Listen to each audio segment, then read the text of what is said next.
Warahmatullahi wabarakatuh.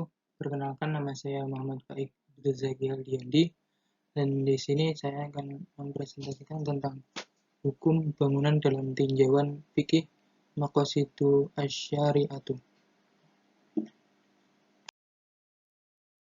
Latar belakang penetapan hukum atau Maqasid al-Syariah merupakan salah satu konsep penting dalam kajian hukum Islam karena begitu pentingnya Maqasid al-Syariah tersebut.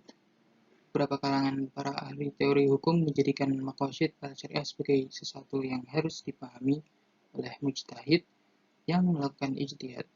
Adapun inti dari teori maqasid al-syariah adalah untuk mewujudkan kebaikan sekaligus menghindarkan keburukan atau menarik manfaat dan menolak madarat. Istilah yang sepadan dengan inti dari maqasid al-syariah tersebut adalah maslahah. Karena penempatan hukum dalam Islam harus bermuara kepada maslahat. Perlu diketahui bahwa Allah Subhanahu wa taala sebagai syari atau yang menetapkan syariat tidak menciptakan hukum dan aturan begitu saja. Akan tetapi, hukum dan aturan itu diciptakan dengan tujuan dan maksud tertentu. Ibnu Qayyim al-Jauziyah sebagaimana yang dikutip oleh Khairul Umam menyatakan bahwa tujuan syariat adalah untuk kemaslahatan hamba di dunia dan di akhirat. Syariat semuanya adil, semuanya berisi rahmat, dan semuanya mengandung hikmah. Setiap maslahah yang menyimpang dari keadilan, rahmat, maslahat, dan hikmah pasti bukan ketentuan syariat. Sementara itu, perubahan sosial yang dihadapi umat Islam di era modern telah menimbulkan sejumlah masalah serius yang berkaitan dengan hukum Islam. Di lain pihak, metode yang dikembangkan oleh para pembaru dalam menjawab permasalahan tersebut terlihat belum memuaskan. Dalam penelitian mengenai pembaruan hukum di dunia Islam, disimpulkan bahwa metode yang umumnya dikembangkan oleh pembaru Islam dalam menangani isu-isu hukum masih bertumbuh pada pendekatan yang terpilah-pilah dengan mengeksploitasi prinsip takhayur dan talfik. Maka menjadi kebutuhan yang sangat urgent agar para pembaru Islam saat ini untuk merumuskan suatu metodologi sistematis yang mempunyai akar Islam yang kokoh jika ingin menghasilkan hukum yang komprehensif dan berkembang secara konsisten. Berdasarkan pertimbangan tersebut, maka pengetahuan tentang teori maqasid al-syariah dalam kajian hukum Islam merupakan suatu keniscayaan. Selanjutnya, pengertian dari maqasid al-syariatu. Secara bahasa, maqasid syariah terdiri dari dua kata, yaitu maqasid dan syariah. Kata maqasid merupakan jamak dari maksad yang berarti maksud dan tujuan.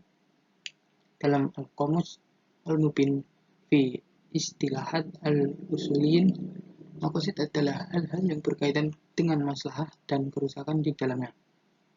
Sedangkan syariah secara bahasa adalah jalan menuju sumber mata air. Kata syariah dalam Kamus Munawir diartikan peraturan, undang-undang hukum, sedangkan arti syariah secara istilah apabila terpisahkan dengan kata maqasid memiliki beberapa arti. Menurut Ahmad Hasan, syariah merupakan anusus al-muqaddasah atau nas-nas yang suci dari Al-Quran dan Sunnah yang mutawatir yang sama sekali belum dicampuri oleh pemikiran manusia. Dalam wujud ini, menurut dia, syariah disebut at-thariqah al-mustaqimah atau cara ajaran yang lurus. Muatan syariah ini meliputi akidah, amaliyah, dan khuluqiyah. Maqasid syariah dijelaskan oleh Imam Asy-Syatibi bahwa syariat bertujuan mewujudkan kemaslahatan hidup manusia di dunia maupun di akhirat. Untuk mewujudkan kemaslahatan tersebut harus dengan adanya bukti-bukti atau dalil-dalil yang jelas. Maqasid syariah mencakup hikmah-hikmah di balik hukum. Maqasid syariah juga merupakan tujuan-tujuan baik yang ingin dicapai oleh hukum Islam. dengan membuka sarana menuju kebaikan atau menutup sarana menuju keburukan. Makosid syariah menjaga akal dan jiwa manusia. Selain itu, makna makosid syariah adalah sekumpulan maksud ilahiyah dan konsep-konsep moral yang menjadi dasar hukum Islam. Makosid syariah dapat pula mempresentasikan hubungan antara hukum Islam dengan ide-ide terkini tentang hak-hak asasi manusia, pembangunan secara fikih, arsitektur, dan keadaban. Kajian teori makosid al-syariah dalam hukum Islam adalah sangat penting. Urgensi itu didasarkan pada pertimbangan-pertimbangan seperti yang pertama, hukum Islam adalah hukum yang bersumber dari wahyu Tuhan yang diperuntukkan bagi umat Islam. Oleh karena itu, ia akan selalu berhadapan dengan perubahan sosial. Dalam posisi seperti itu, apakah hukum Islam yang sumber utamanya dari Al-Quran dan Sunnah turun pada beberapa abad yang lampau dapat beradaptasi dengan perubahan sosial? Jawaban terhadap pertanyaan tersebut baru bisa diberikan setelah diadakan kajian terhadap berbagai elemen hukum Islam. Dan salah satu elemen yang sangat penting adalah teori makosid al-syariah. Yang kedua, dilihat dari aspek historis, sesungguhnya perhatian terhadap teori ini telah dilakukan oleh Rasulullah SAW dan para sahabat dan generasi mujtahid sesudahnya. Dan yang ketiga, yaitu pengetahuan tentang makosid al-syariah merupakan kunci keberhasilan mujtahid dalam ijtihad, karena di atas landasan tujuan hukum itulah setiap persoalan dalam bermuamalah antar sesama manusia dapat dikembalikan. Selanjutnya, sudut pandang maqasidul syariat. Ada beberapa penelitian dan studi kritis yang mengkaji tentang klasifikasi maqasid secara rinci. Namun, dalam kajian mengenai maqasid syariah, kurang lengkap rasanya jika tidak merujuk pada pemikiran Asy-Syatibi yang notabene dikenal sebagai penyusun pertama konsep makosid syariah secara sistematis. Menurut Asy-Syatibi, makosid dapat dilihat dari dua sudut pandang, yaitu tujuan Tuhan dalam menetapkan syariat dan tujuan hamba dalam melaksanakan syariat tersebut. Dalam rangka menjelaskan tentang teori makosid, Asy-Syatibi menyatakan bahwa syariat ditetapkan semata-mata untuk mewujudkan kemaslahatan hamba di dunia dan di akhirat. Adapun mengenai maqasid al-mukallaf, Asy-Syatibi menjelaskan bahwasanya perbuatan hamba haruslah sesuai dengan maksud yang dikehendaki Allah, yaitu menjaga kemaslahatan. Jika Allah bermaksud menjaga kemaslahatan manusia melalui penetapan syariat Islam, maka manusia hendaknya melaksanakan syariat itu demi kemaslahatan. Oleh karena itu, Asy-Syatibi menjadikan maslahat sebagai titik temu antara maksud Allah dan perbuatan manusia. Dalam pandangan Asy-Syatibi, jika ditinjau dari aspek kebutuhannya, maqasid syariah dapat dikelompokkan menjadi 3 macam, yaitu daruriyah, hajiyah, dan tahsiniyah. Maqasid duriyah adalah tujuan yang harus ada demi kemaslahatan hamba di dunia dan akhirat, yang mana jika tidak ada maka akan menimbulkan mafsadah.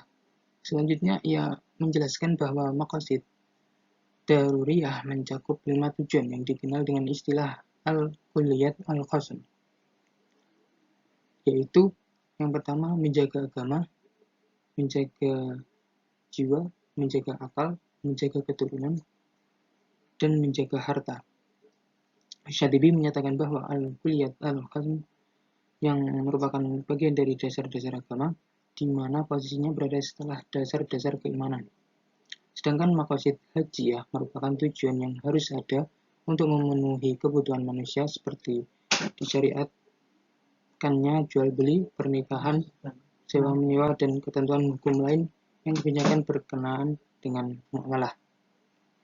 Untuk memenuhi maqasid hajiyah ini, terbuka kesempatan rukhsah dan toleransi yang besar.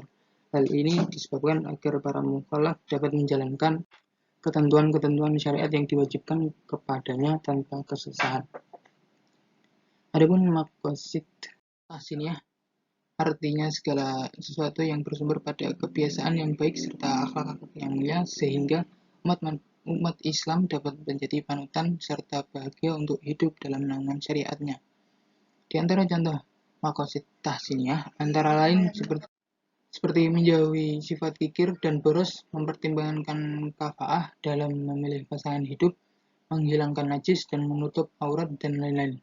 Adapun ulama kontemporer membagi maqasid menurut jangkauan hukumannya menjadi 3 golongan, yaitu yang pertama, al-maqasid umum yang dapat ditemukan pada hukum-hukum Islam secara keseluruhan, seperti keniscayaan dan kebutuhan sebagaimana dijelaskan sebelumnya.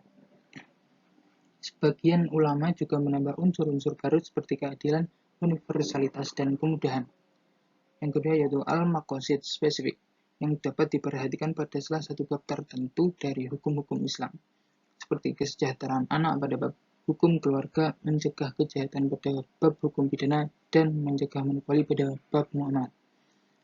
Yang ketiga yaitu al-maqasid parsial yang meliputi apa yang dianggap sebagai maksud ilahi di balik suatu teks atau hukum tertentu, seperti maksud menghilangkan kesukaran pada kasus kebolehan orang sakit untuk tidak puasa, dan maksud menjamin makanan para fakir miskin dalam kasus larangan kaum muslimin untuk menyimpan daging pada hari-hari lebaran haji. Selanjutnya, hukum asal dan cabang mendirikan sebuah bangunan dalam tinjauan maqasidu asy-syari'atu. Yang pertama yaitu Al-Quran. Dalam mendiskusikan dan mempelajari permasalahan hukum bangunan para pakar fikih berpegang pada Quran surat Al-A'raf ayat 199 yang artinya, jadilah engkau pemaaf dan suruhlah orang mengerjakan yang makruf serta berpalinglah daripada orang-orang yang bodoh. Dalam konteks fikih bangunan, para ulama fikih mengartikan lafaz al-urfu dalam ayat ini sebagai desain yang berlaku dan disukai oleh khalayak luas dan tidak ada yang menentangnya. Berdasarkan sudut pandang arsitektur bangunan, maka lafaz al-urfu atau kebiasaan memiliki 3 makna. Yang pertama, interpretasi yang dimaksudkan oleh para pakar fikih dalam menerapkan setiap hukum yang tidak bernas dalam kitab suci dan hadis nabawi, yakni setiap permasalahan yang bersifat umum dan berpengaruh terhadap lingkungan bangunan, contohnya seperti kebiasaan yang dipilih, dilakukan, dan dioperasionalkan oleh sebuah penduduk suatu daerah dalam mendirikan bangunan. Pemaknaan pertama ini adalah dasar hukum yang dipakai oleh sebagian pakar fikih dalam memecahkan permasalahan yang tidak bernas. Sebuah makna yang terlahir dari perkataan Abdullah bin Mas'ud radhiyallahu anhu yang artinya sesuatu yang diyakini sebagai kebaikan oleh kaum muslim, maka sejatinya ia adalah juga sebuah kebaikan di samping Allah. Berdasarkan hadis ini pula, kaidah atau suatu tradisi dijadikan pijakan hukum, bahkan dikokohkan sebagai dasar hukum jikalau ia berlaku secara umum. Kedua, pemaknaan kedua perihal al-urfu ini lebih banyak pengaruhnya terhadap model sebuah kota dalam Islam. Makna tersebut adalah pengakuan syariat terhadap norma-norma yang berlaku di antara tetangga dalam menentukan batas kepemilikan dan hak. Contohnya, meletakkan tangan adalah pertanda adanya kedekatan dan ketersambungan. Contohnya, ketika Raja Zohir Baibars, yaitu Raja dinasti Mamluk Mesir, memperlakukan kewajiban lapor dokumen kepemilikan tanah bagi setiap pemilik tanah. Implikasinya, jika mereka tidak mampu menunjukkan dokumen yang dimaksud, maka secara otomatis status kepemilikan atas tanah akan dicabut dari mereka. Menurut Ibnu Abidin, Syaikhi al-Islam Imam Nawawi adalah tokoh agamawan yang paling lantang menolak kebijakan tersebut. Bahkan sang imam memaklumatkan kepada sang raja bahwa kebijakannya tersebut adalah sangat tolol dan lalim. Sebab menurut ulama Islam tidak halal bagi seseorang menggugat kepemilikan sah seorang terhadap suatu barang apalagi memaksanya untuk membuktikan kepemilikan tersebut. An-Nawawi radhiyallahu an terus-menerus tanpa henti memberitahu kesalahan sang sultan dan menasihatinya sampai pada akhirnya sang sultan menganulir kebijakannya. Inilah hakikat An-Nawawi yang para ulama lintas mazhab telah bermufakat atas kredibilitasnya dan mengakui kualitas tahqiq serta kemuliaannya. Dalam konteks hikayat tersebut, para ulama menerima hukum An-Nawawi tanpa ada satupun yang menentang dasar hukum An-Nawawi yang berasal dari Al-Urfu. Ketiga, pola atau struktur bangunan. Pemaknaan ketiga perihal Al-Urfu inilah yang paling berpengaruh pada lingkungan perkotaan. Ketika suatu masyarakat menggunakan metode yang serupa terus-menerus dalam membangun suatu bangunan karena adanya suatu tradisi dalam membangun atau pola khusus, contohnya penduduk Qohiroh menggunakan bebatuan yang dipadatkan untuk membangun konstruksi bangunan sedangkan di sisi lain penduduk kota Rosyid menggunakan batu bata dari tanah. Contoh lagi, sebagian penduduk kota Rosyid yang berprofesi sebagai pedagang menjadikan lantai dasar rumah mereka sebagai pertokoan atau agen perdagangan. Di antara tradisi yang bisa kita lihat di permukiman kota Rosyid adalah jika suatu rumah punya dua arah yang menghadap dua jalan berbeda, maka pintu rumah pasti diletakkan menghadap jalan yang paling khusus. Hal ini dipilih untuk menghindari terlihatnya pejalan kaki yang ada di luar atau di dalam rumah. Yang kedua yaitu hadis Nabawi. Azhab menyatakan bahwa hadis Nabawi yang dijadikan pedoman oleh para ahli fikih dalam konteks hukum seputar bangunan adalah yang artinya diriwayatkan dari Ubadah bin Samit bahwasanya Rasulullah telah memutuskan tidak boleh ada kemanfaatan pribadi namun membahayakan orang lain sebagaimana larangan membahayakan orang lain walaupun tanpa unsur kemanfaatan bagi pelaku. Diriwayatkan dari Anas bahwa Nabi Shallallahu Alaihi Wasallam bersabda, kalian semua lebih mengetahui urusan dunia kalian. Menurut Zulaiha, hadis riwayat Anas tersebut secara eksplisit memberi kelonggaran seluas-luasnya kepada masyarakat luas untuk mengembangkan perkotaan dan kehidupan duniawi mereka. Di samping itu juga menginspirasi umat untuk memperhatikan, mempelajari, dan menguasai berbagai ragam ilmu non-syariat. Yang ketiga yaitu kaidah fikih. Menurut Murabit, dalam konteks fikih arsitektur ada dua kaidah fikih yang paling berperan dijadikan landasan hukum oleh para ahli fikih, yaitu la dororo wa la diroro dan al-adatu muhakkamatun, beserta kaidah cabang dari keduanya. Pertama, kaidah. Kaidah dianalisis landasan normatif dan diinterpretasikan secara terminologis. Interpretasi terma ad-dororu dilakukan secara bahasa, Al-Quran, Sunnah Nabawiyah, dan ilmu fikih. Kaidah la dororo wa la diroro secara redaksional berasal dari hadis Rasulullah SAW yang secara aplikatif dijadikan dalil oleh para ulama fikih untuk menjawab berbagai permasalahan kontemporer yang tidak memiliki landasan tertulis dalam Al-Quran dan Al-Hadis. Perihal kaidah la dororo wa la diroro, dalam beberapa riwayat Rasulullah SAW pernah bersabda yang diriwayatkan dari Abu Sa'id Al-Khudri radhiyallahu an bahwa Rasulullah SAW bersabda tidak boleh membahayakan orang lain dan tidak boleh membalas bahaya dengan bahaya.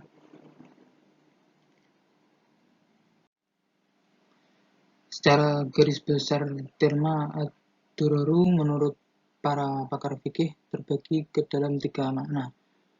Antara manfaat mendatangkan kerusakan pada orang lain dan pengurangan suatu hak. Selanjutnya, kaidah umum la darara wala dirara diturunkan menjadi kaidah cabang. Berikut disajikan kaidah cabang sekaligus contoh penerapannya. Kaidah yang artinya menolak kerusakan itu didahulukan daripada menarik kemaslahatan, atau menolak kerusakan itu lebih diprioritaskan daripada menarik kemanfaatan. Di antara contoh penerapan kaidah dalam konteks fikih arsitektur adalah yang pertama, tidak diperbolehkan bagi penghuni lantai bawah atau penghuni lantai atas menggunakan hak milik pribadinya, namun memberi efek kerusakan yang nyata pada tetangganya, walaupun dalam penggunaan hak tersebut terdapat kemanfaatan pribadi bagi penggunanya. Yang kedua, tidak diperbolehkan bagi seseorang membuka jendela kamar atau rumahnya namun berefek terlihatnya aurat rumah tetangganya atau bahkan aurat tetangganya. Yang ketiga, tidak diperbolehkan mendirikan tempat perasan buah, dapur umum, dan tempat penyembelihan binatang yang bau dan asapnya merugikan tetangga sekitar. Yang terakhir, nomor 4, tidak boleh seorang azan di atas menara yang menjadikan berbagai hak privat tetangga masjid terlihat olehnya.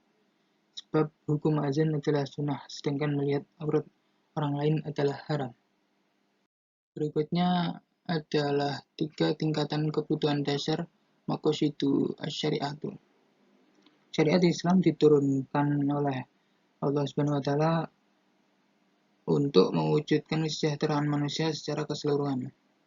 Maqasid syariah berarti tujuan Allah dan Rasul-Nya dalam merumuskan hukum-hukum Islam. Kemaslahatan yang akan diwujudkan itu menurut Al-Syatibi terbagi menjadi 3 tingkatan, yaitu kebutuhan daruriyah, kebutuhan hajiat, dan kebutuhan tahsiniyat. Tingkatan pertama, kebutuhan daruriyat ialah tingkat kebutuhan yang harus ada atau disebut dengan kebutuhan primer. Bila tingkat kebutuhan ini tidak terpenuhi, akan terancam keselamatan umat manusia baik di dunia maupun di akhirat kelak. Menurut Al-Syatibi, ada 5 hal yang termasuk dalam kategori ini, yaitu memelihara agama, memelihara jiwa, memelihara akal, memelihara kehormatan dan keturunan, serta memelihara harta. Untuk memelihara 5 pokok inilah syariat Islam diturunkan. Setiap ayat hukum bila diteliti akan ditemukan alasan pembentukannya yang tidak lain adalah untuk memelihara 5 pokok tersebut.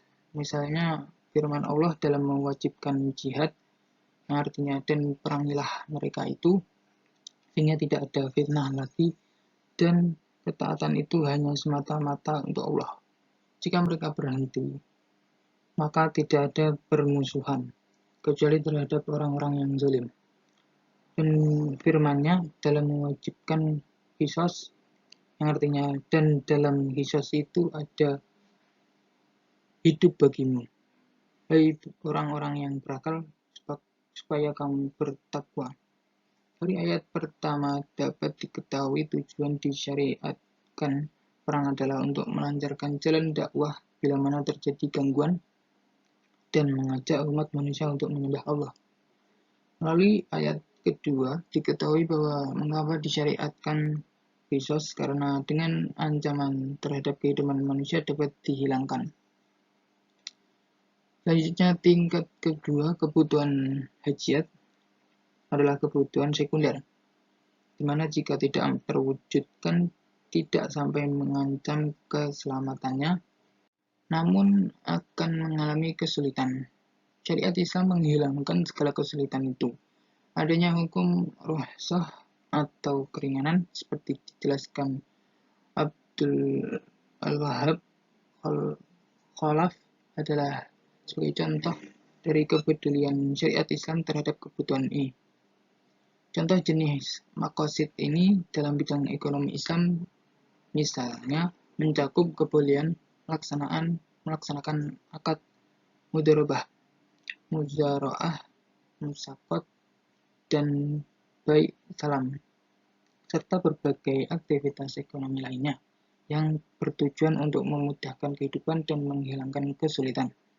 Dalam lapangan ibadat, Islam mensyariatkan beberapa hukum rukhsah atau keringanan, bila mana kenyataannya mendapatkan kesulitan dalam menjalankan perintah-perintah taklif.